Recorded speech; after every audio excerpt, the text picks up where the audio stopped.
पोहोचते.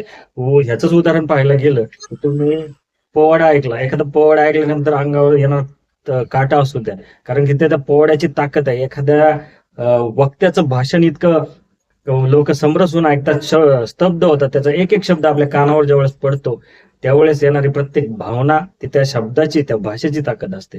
कवी आपली भाषा ज्यावेळेस त्याच्या काव्य रूपातून मांडतो, त्या येणाऱ्या त्याच्या प्रत्येक शब्दाला ज्यावेळेस प्रेक्षकाची दाद मिळते तेव्हा आपली भाषा खऱ्या अर्थाने दिसून येते.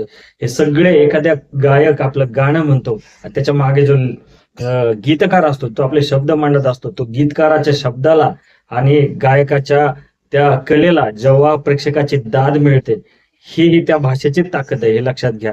भाषा प्रभावी ज्या वेळेस ठरते त्या जी प्रत्येक माणसाच्या मनापर्यंत योग्य प्रकारे व्यक्त होऊ शकतो, तो सगळ्या जगाशी कनेक्ट होऊ शकतो आणि आपली भाषा